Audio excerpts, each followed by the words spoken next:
من ذا الذي يقرض الله قرضا حسنا فيضاعفه له أضعافا كثيرة والله يقبض ويبسط وإليه ترجعون. بناوی خوای بەخشندەی میهرەبان، سڵاوتان لێبێ بینەرانی بەڕێز و خێرخوازانی خۆشەویست. شاد و کامەرانین، دڵخۆشین، لە ئەڵقەیەکی نوێی بەرنامەی بەخشین دەبینە میوانی ماڵەکانی ئێوەی ئازیز و خۆشەویست و بەخشندە. بەخشین ناوی بەخۆیەوەیە، هەر جارە و سەردانی شوێنێک بکات بە بەخشندەیی ئێوە دڵیان خۆش دەکەن و ماڵیان ڕازاوا ئەکەن و لە گیر و گرفتی شەو ڕۆژ ڕزگاریان دەکەن. بەخشینم ڕۆ مژدەی ئەوەتان پێدات کە تەنها نزیکەی 3 مانگ بەر لە ئیستا لە شاری کەرکووک خانەوادەیەکی هەژار و بێباوک و نەخۆشمان بێەوە ناسان. تەنها لە ماوەی 3 مانگدا ئێوەی خێرخواز و بەخشندە توانیتان بەهۆی هاوکاری و کۆمەچەکانتانەوە بیان کەنە خاوەن ئەم خانووە و تەواوی پێداویستی ناو ماڵ و موچەی مانگانەشیان. ئەمانەوەی بزانین کاتێک ئێوە ئەبەخشن چۆن گۆڕانکاری لە ژیانی هەژاران و نەداران ڕوو ئەدات، چۆن تا دوێنێ شەو ڕۆژیان بەڕێە کرد بە فرمێسک و گریان و ناڕەحەتی و ناسۆری ژیان. بەڵام ئیمڕۆ بەهۆی هاوکاری و کۆمەچەکانتان چۆن دڵیان خۆشە و چۆن لە خانوویەکدا ژیان بەسەر دەبەن بەشێکی زۆری لە مەینەتی و ناڕەحەتی و ناخۆشەکانیان کەمە بێتەوە. ئەمانەوەی پێتان بڵێین لە ڕێگەی ئێوەی خێرخوازەوە بەخشین توانی ئەم هەیکەلەیان بۆ دروست کات و لەگەڵ تەواوی پێداویستی ناوماڵ و موچەی ماگانەشیان. با گوزەرێ بنێو ئەم ماڵەدا بکەین، بەراوردی بکەین لەگەڵ 3 مانگ بەر لە ئیستا ئێستا ژیانیان چۆن و پێشوو ژیانیان چۆن بوون. لەگەڵمانە بن.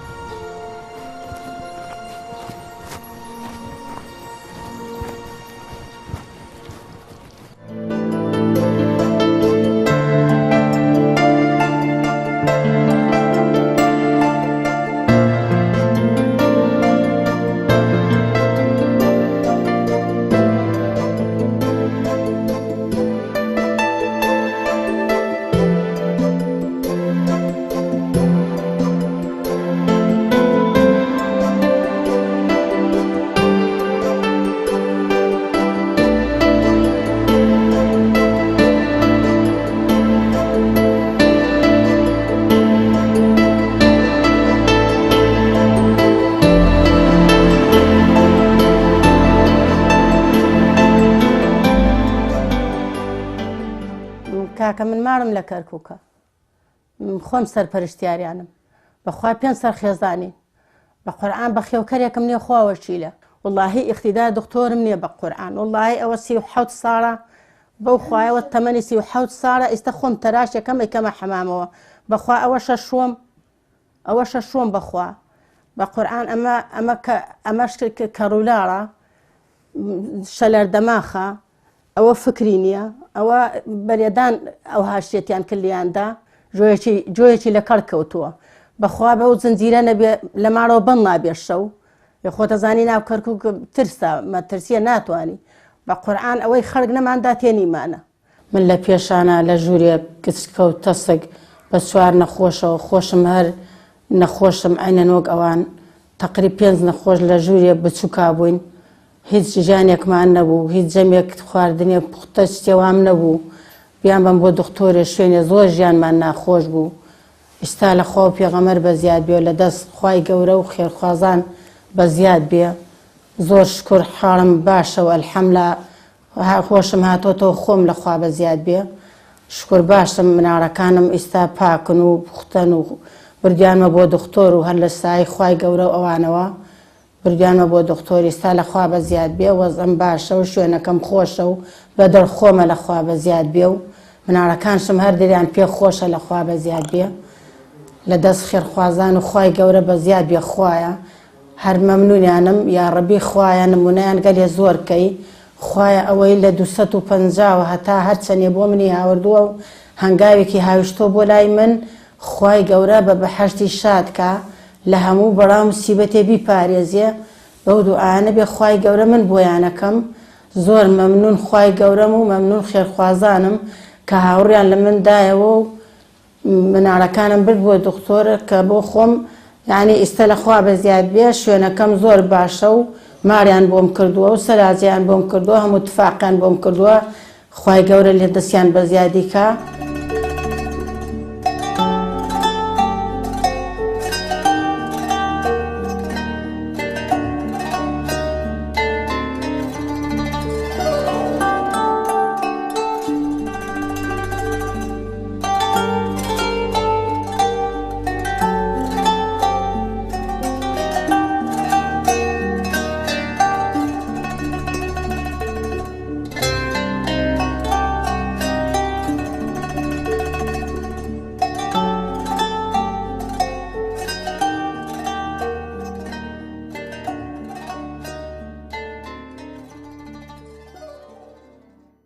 خوا ئاگای لێ ڕۆژوا هەبووە ڕۆن نەبووە بەخوا بیکەمە ئاش بە خوددا ئاردمان نەبووە کچێکم لە چەند چەماڕە لای ئامۆزای خۆیەتی چەندجە بەخوا ئەو بمان تشتما بۆ دێنێ بە قورعان ئەیتەنها لەم ژوورە دانیشن هەر ئەم بە خودای بەڵ ئەمە بە مدبەقە بە خەوتنە بە هینە ئەوێش بە خودای وا تەنگن لێم کە دەرم کەن بە خوددا بەخوای چەند جار ڕۆشتم بۆ بازاڕە چوم سێزە دانیشتم ئەگەریام لە ڕێ ئەنجا هاتمەوە ئێستا لەخوا بە زیاد بێ زۆر باشم و ئەلحەمدوللا دڵم خۆشە و ئیتر پشتم بە خوای گەورە و بەستاوە شکر کە هاوڕ بە خێریان لە مندایەوە و خوای گەورە هاوڕیان لێ بداتەوە و هاوڕ لە چەند فەقیری کە وەک من بدەنەوە خوای گەورە زۆر ئەوان بێتاقەت بوون ئەم سەریانەکرد ئەو سەریانەکەت هەر ئەو ژوورە بوو هەر لە ژوورێکە بەخوا چەندجە خۆریە سووتان لەبان ئاگەر هیچ ژووریت لێکە نەبوو سەری پیاکەن هەر لەو قلە ئاردە بووین لەو قلە ئاردە ئاگرکەرەوە لەو قلە ئاردە جغارەیە کە دەبان ئاگر چ ئێستا لەخوا بە زیاد بێ شوێنەکە فەڕاحە و خۆشە و کراوەیە و دەرەچنە دەرەوە ناو غورفەکان ئەلحەمدوللا جێمان فەڕاح و خۆشە ئەو غورفەی خەوم هەیە لەو دی ئەو متبەقەکەم خۆشە هەموو تشتماریان بۆم کردۆ بۆ ناوی ئەمەش غورفەی میوانە زۆر خۆشە و زۆر پێی دڵخۆشم لە خوا پێغەمبەر بە زیاد بێ و لە دەست خێرخوازان بە زیاد بێ خوای گەورە پاداشتیان داتەوە بە هیچ کەس نادرێتەوە بە خوای گەورە نەبێ ئەی ئەوانە تا چەند گۆڕانکاری بەسەر ژیانیان هەدوو تا ئەمانە لەخوا بە زیاد بێ زۆر زۆر باشن ئەم کچەم هەر خەمۆکی لە ماڵەوە دانش لە خەفەتە ئەمە هەر ئەوها ئیتر زۆر وەزعیان خراپ بوو سەرتی بش هەر هەتا ڕادەیە بەس ئیتر سەرتی بووە خوای گەورە شفای بدا لە خوای گەورە بە زیاد بێ زۆر زۆر گۆڕانکاری بەسەرما هاتووە شکر یعنی لە خۆشییا چمە ئەو لارێم ئەمە خوایە ئەم تفاقە پوختەم هەیە و ئەم ماڵە پوختە و خۆشە ئیشەڵا ئیتر خەم ناخۆم و خەمەکانم ئەڕای ئیشەڵا و لە خوای گەورە بە زیاد بێ و لە دەست خێرخوازان بە زیاد بێ خوای گەورە پاداشتیان بداتەوە یا ڕەبی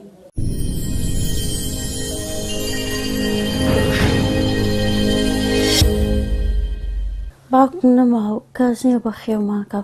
داوا لە خێرخوازەکەینەوە خانومان بۆ تاوکەن وەمی ئەو خانومان بۆ تاوکەن و وەک ئەو خێرخوازی لە تەلەڤیزۆن ماڵ خۆشەکەن ئەوانەمان بۆ بکەن ئاوکەوان ئێستا لەخوا بە زیاد بێ شوێنمان خۆشە و لەخوا بە زیاد بێ شوێنمان خۆشە و یاخوا ئەوانەی بۆ ئێمە ئیشێ کرد خوا خێری بنووسیە خوا بیکاتە بەهەشتەوە پێشتر ژامان ناخۆش بوو هەر لە ژوورێکا بووین دەرناچوینە دەرەوە ئێستا لەخوا بە زیاد بێ ئێرە خۆشە فەڕاحە خۆشە دڵمان خۆشە لەخوا بە زیاد بێ پێشتر هیچمان نەبوو ئێستا لەخوا بە زیاد بێ هەموو شتێکمان هەیە کەونتەرمان هەیە مەعرەزمان هەیە غازمان هەیە هەموو شتێکمان هەیە لەخوا بە زیاد بێ دەستیان خۆش بێ خوا بیان کاتە بەهەشتەوە خوا خێریان بنووسیە وەک دڵ ئێمەیان خۆش کرد تۆ دڵ خۆشە؟ باڵێ دڵم خۆشە باڵێ زۆر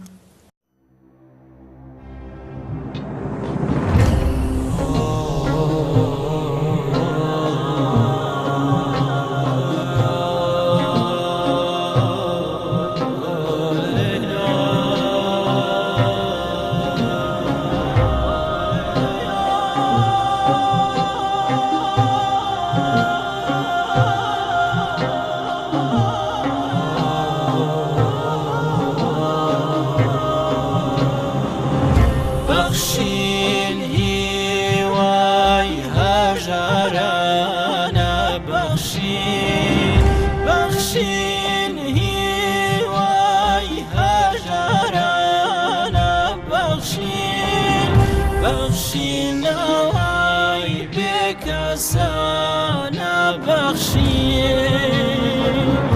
بەخشین ناوای بێکەسانە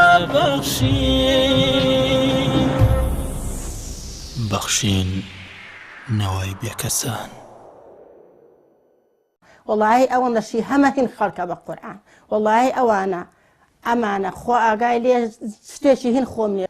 واللهی خەڵک کومباری داوە پێم واللهی خەڵک جێوبانی داوە پێم بە قورئان بەخوا ئەو سەلازێنیە هەیکەلی دیوە دەوەڵی هاوین بەفر ناکە هارە بەخوا هاوینان بەفر ناکە بە خوددا گەستە کارەبام نییە بە خوددا من زەمیدە لە ژیانمە لەما خەڵک دیومە خوایەت و ئاگال لێ ئەم چستانە بەخوا لەما خەڵک دیومە پێشتر هەشتی کۆنەتان هەبوو هەر چشت کۆنە و خراپ و وەڵا نەمەزانی چیان بۆ بکەم و چیان بۆ دانێم و چی داخەم و چی بکەم بانیان و ئەو هابوو ئێستا لە خوا بە زیاد بێ لە دەرکەی خوای گەورە بە زیاد بێ لە خوای گەورە بە زیاد بێ ئێستا زۆر زۆر باشم ئەلحەمدولیلا لە دەست خێرخوازان بە زیاد بێ یا ڕەبی خوایە بەو دوعانەی من بۆیانەکەم خوای گەورە ئێستا شکر زۆر باشم ئەلحەمدولیلا. ئەشیا کۆنەکانت چ لێ کرد ئەو کەلوپەلەی کۆنانە؟ وڵا کۆنانە زۆریان ئەنێکیان فڕێدا و ئیتر ئەنێکی لە ناو خانۆکەیە و تر ئەوها فڕیان دانێکی.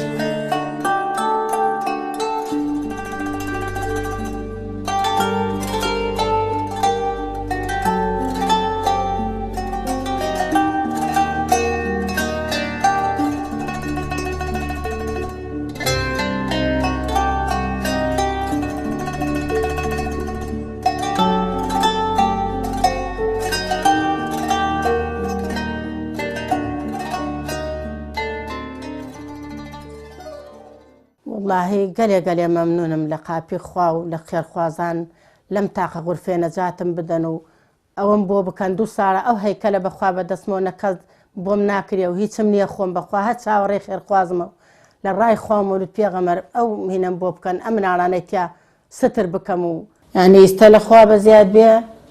تەلەڤیزۆن مەعرەز جیە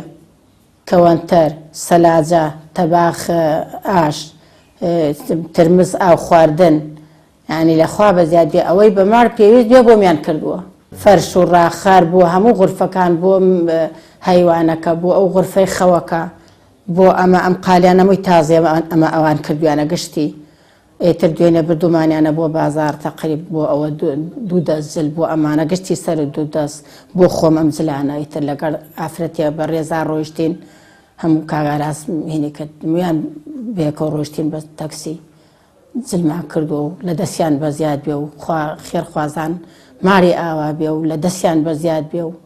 یان ڕەبی بەو دوعانە بێ من بۆیانەکەم.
واللهی کە هاتن لە دەرکەدا بەزیتن ئەو کاتە بە حەشتێکتان بۆ خۆتان کڕی بە قورئان یەکسەر ئومێدێکتە بۆ کاتە ئەرە بەخوا ئەو کاتە ئومێدێکم هەبوو لە دارەت و لە تازیە بووم کە ئارا تەلەفۆنی بۆم کردێک هەیکەلەکە لە شوۆیە وتم کە ئارا لە ناوی نیم لە دەشتا ئەوتی باشە دەوەرەوە تر هاتمەوە بە حەقی قورئان کەمە ئەنی هەر وەم زانی ئیتر یعنی بۆ وەزع ناخۆشەش و بەس بەو کەلیمە قسەیە ئەم منە دڵم خۆش بوو یعنی هەر زۆر لەو کاتە لە ناو ناخۆشیەشا بووم بەو کەلیمە قسەیە گەلێ دڵم خۆش بوو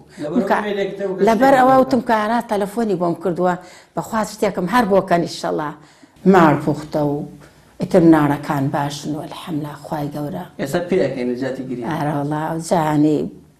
زۆر دڵم ناخۆش بوو جا ئێستا لەخوا بەزیاد بێ دڵم خۆشە و ئەلحەمدوللا لە قاپی خوای گەورە بەزیاد بێ و لە دەست خێرخوازان بەزیاد بێ یا ڕەبی خوا خێریان بنچێ یا ڕەبی چەندیان هەیە خوا ئەوەنێکیان بداتێ یا ڕەبی مناڵیان نەخۆش نەبێ بەرا بەسەریان نەیە.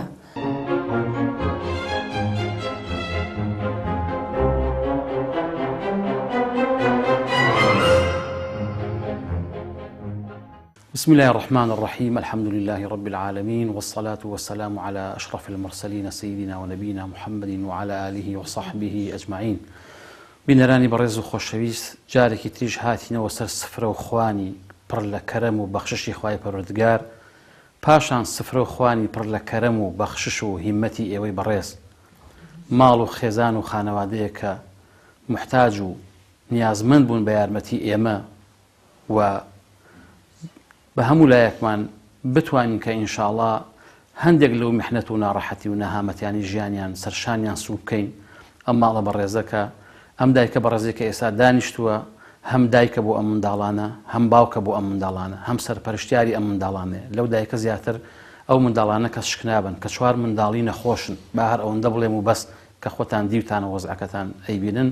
هەر ئەوەندە بڵێن باشە کە چوار منداڵی نەخۆشن. ئەو دایکە بەڕێزە کە هەیکەلی عمرێکی حەسرەت کێش و ناڕەحەت دیدەی بە ناوچەوانیەوە دیارە کە زۆر شت زۆر ڕاز و نیازەیە لە ژیانی ئەم ماڵەیە ئێستا ناکرێت لە تەلەڤیزۆن نابووترێ ئاماژەی پێ بکەین کە ئەم نەخۆشانە هەندێکیان قوربانی دەستی خەڵکانێکی ترن قوربانی دەستی زۆڵم و ستەمێکن کە لە وڵاتەیە کراوە. بە هەر حاڵ ئەم ماڵە فەقیرە ئەم ماڵە هەژارە کە پێشتر لە بەرنامەی یەکەما بینی بتان کە چ حاڵێکی ناڕەحەت و نەهامەتی و چەرمەسەریان بووە. سوپاس بۆ خوای گەورە ئێمە توانیمان لە ڕێگای بەرنامەی بەخشینەوە کە خێرخواز و خێرۆمەندان توانی بیان لە دیەکەی خۆیان کە منتیقەی کەرکووک و منتیقەی شوانە لەو دوورە دەسەیە کە هەیکەلێکیان هەبوو هەیکەلەکەش پەکی کەوتبوو چەند ساڵ پەکی کەوتبوو کە بۆیان ناکرا بۆیان تاو ناکرا. بەڵام سوپاس بۆ خوای گەورە ئێمە لە ڕێ بەرنامەی بەخشینەوە کە ئەم ماڵەمان پیشاندا خێرخوازێک ڕەحمی جوڵا و هیمەتی کرد کە هەمیشە خاوەنی هیمەت بووە دیارە ئەو کەسە بۆیە جوابی لە ئێمە گێڕایەوە کە من ئەو هەیکەلە تەواوەکەم و ئێستا کە ئیبن ئەو هەیکەلە بۆتە ماڵ و خانە و لانەیەکی ئارام و دڵگیر و دڵنەواز بۆ ئەم نەخۆشانە بۆ ئەم بێسەرپەرشتانە بە هەموو وەسائلێکی ماڵەوە کە بۆی کڕیون. بۆیە ئێمە هەموو جارێک لەم بەرنامانەدا ئاماژە بەوە ئەکەین یەکەم جار زۆر تووشی خەم و خەفەت و ناڕەحەتی و دڵگرانی و چاو بە فەرمێسک بوون ئەبین. بەڵام دوجار کە کەرەمی خوایەتە ئاراوە و بەخشی ئێوەیەتە ئاراوە و هیمەتی ئێوە ئەجوڵێت کە ئەو ناخۆشی و ناڕەحەتی و چەرمەسەریانە لەو خێزان و خانەوادانە دوور ئەخەینەوە ئەیان خەینە ژیانێکی خۆش و گوزەرانێکی خۆش وەکو هەر ماڵێکی ئاسایی وەکو هەر خانەوادەیەکی ئاسایی لە وڵاتەیە کە بەسیترین و سادەترین مافی نییە. بەڵام دوایی سوپاس بۆ خوای گەورە کە ئەیبینین کە بە چ شێوەیەک ئەو ژیانە ئەگۆڕێ ئەو ماڵە ئەگۆڕێ ئەو پێویستیانی ژیان ئەگۆڕێ ئەو خانەوادەیە ئەو ماڵش ئەکەونە سەر ڕەوڕەوەی ژیانی ئاسایی خۆیان وەکو دراوسەکانیان وەکو خزمەکانیان وەکو ئێمە بەوە زۆر خۆشحاڵە بین کە خەم و خەفەت و ناڕەحەتیەکانی بەرنامە یەکەممان بیرەچێتەوە. حتمەن ئێوەش لە تەلەڤیزۆن کە ئەیان بینن ئەو ماڵانە ئەبینن دڵتان کسپەی لێوەیە دڵتان دا ئەچڵەکەیە چاوتان پڕ لە فرمێزگە بێ. بەڵام دوایی کە بەرنامەی دووهەم ئەبینەوە دوعای خێرەکەن دڵتان خۆشە بێ. بۆیە لێرەوە داواکەم لە ئێوەی بەڕێزیش دوعای خێر بکەن بۆ ئەو خێرۆمەندە بۆ ئەو پیاوە چاکە ئەو پیاوە ساڵحەکە توانی ئەم هەیکەلە تەواوکە بۆ ئەم ماڵە و وەسائل و کەلوپەلی ماڵیان بۆ بکڕێ. ئێمەش تەنها بازنەیەکی پەیوەندی بوون حەڵقەیەکی وەسڵ بوون لە بینیاندا. دوعای خێر بۆ ئێمەش بکەن کە خوای گەورە ئێمەش تەوفیق بدات و هیدایەتمان بدات کە بتوانین ئەو خانەوادە و خێزانە هەژار و بێنەوە و بێدەرەتانانەی کە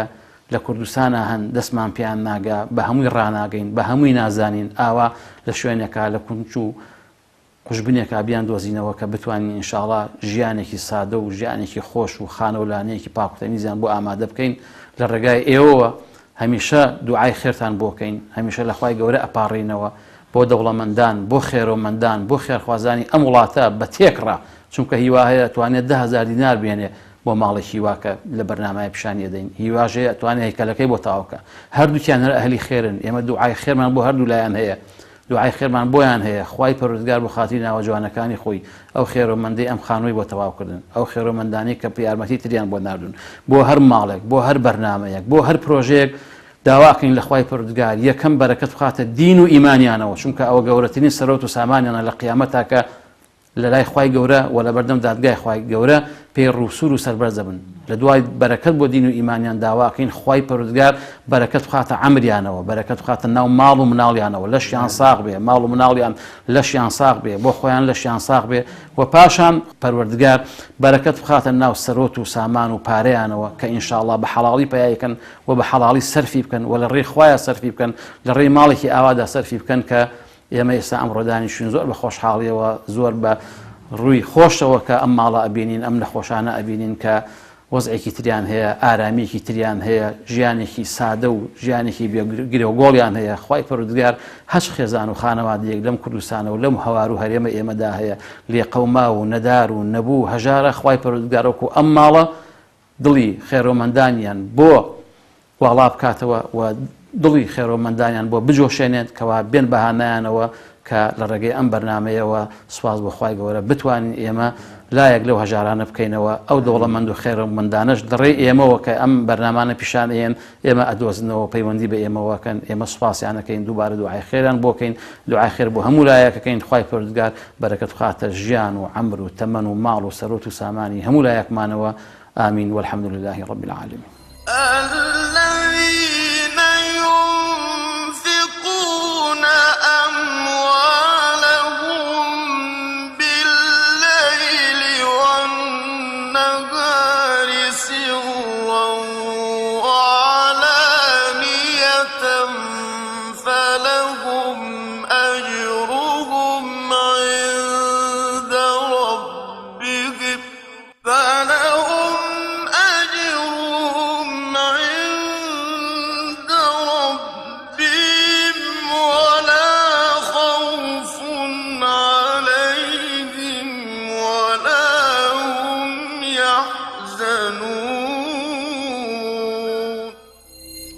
ئەوانەی کە ماڵ و دارایی خۆیانە بەخشن بە شەو و بە ڕۆژ بە پەنهانی و بە ئاشکرا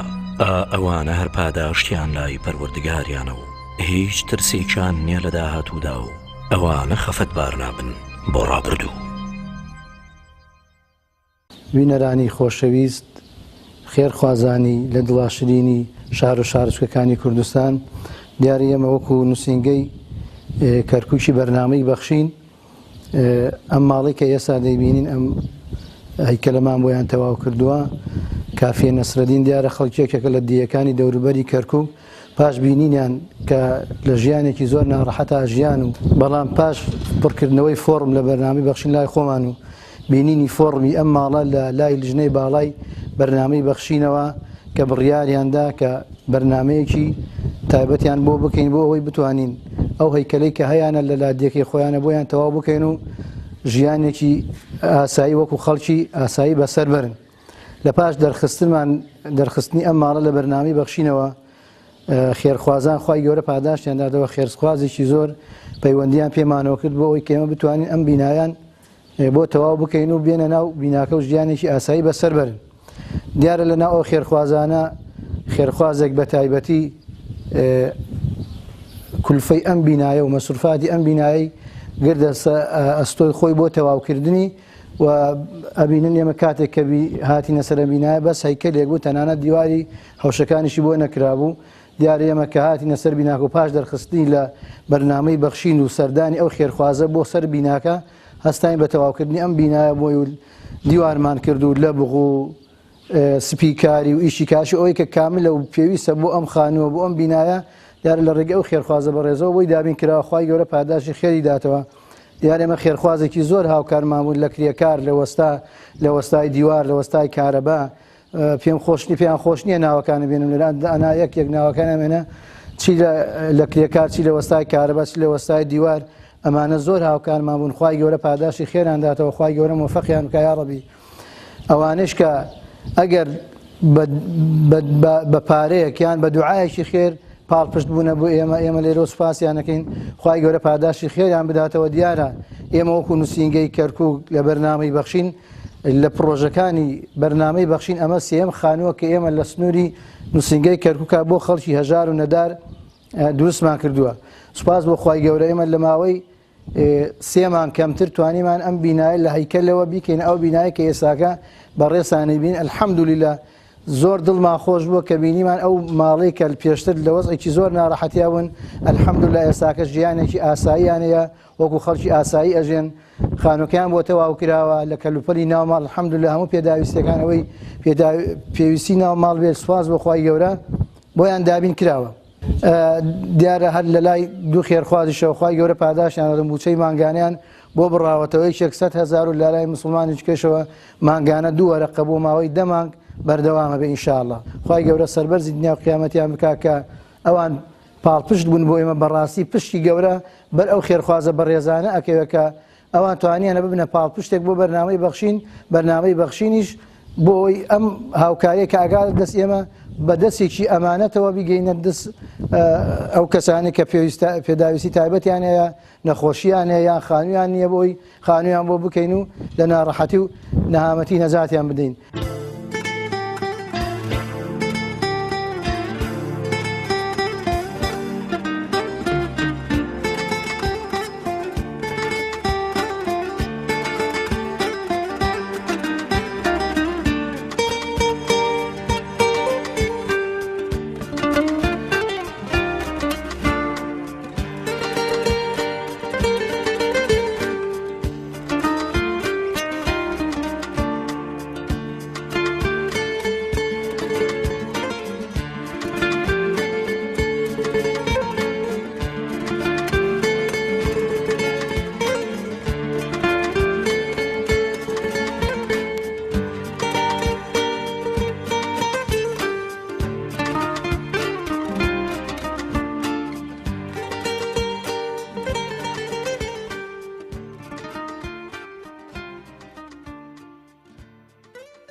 ئەگەرچی زۆر جار بەبینینی ماڵی هەژار و نەدار و منداڵی بێباوک لە هەرێمی کوردستان لە ڕێگەی بەرنامەی بەخشینەوە دڵتەنگە بین،